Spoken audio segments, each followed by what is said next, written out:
आता है उसे ये फैलता है। ऐसे में जिस भी चीज पर ये छींटे गिरते हैं उसमें ये वायरस कई दिनों तक जीवित रह सकता है। इसलिए बार बार साबुन से हाथ धोना बहुत जरूरी है। एक और आदत हमें जरूर डालनी है। अगर खांसी और छींक हमें आती है तो कोशिश यही करनी है कि दूसरों पर इसके छींटे न पड़े और जो कपड़ा या रुमाल हमने छींकने के समय इस्तेमाल किया होता है उसे भी दूसरों के से आप सबसे कुछ मांगने आया। मुझे आपके आने वाले कुछ सप्ताह चाहिए।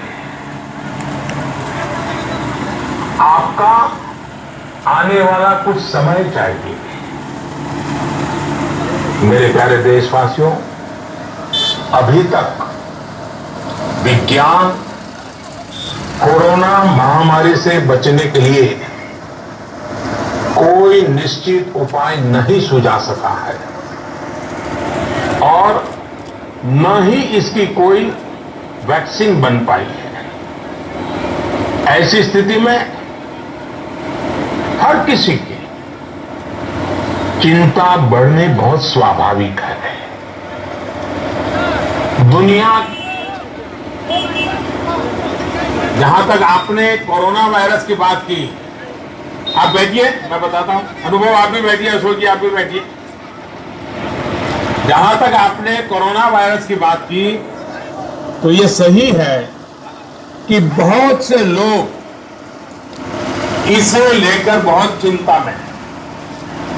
मैं समझता हूं इसमें आपकी और हमारी, हम सबकी सतर्कता बहुत महत्वपूर्ण है।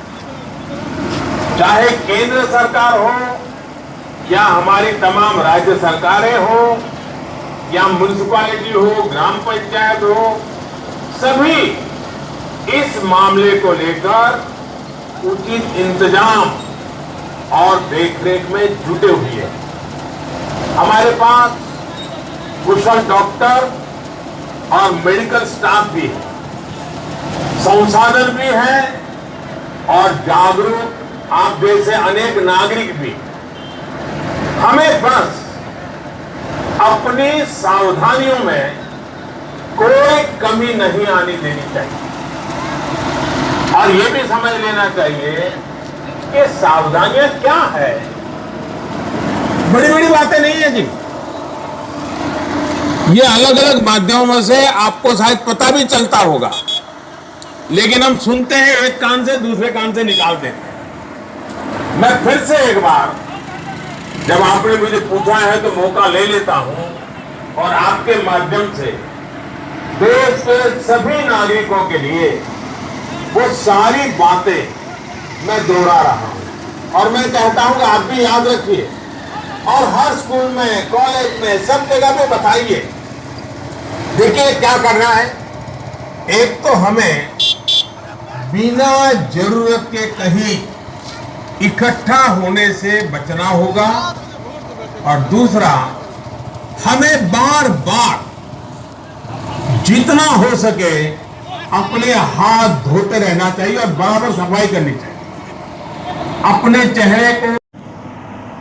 इसलिए प्रत्येक भारतवासी का सजग रहना, सतर्क रहना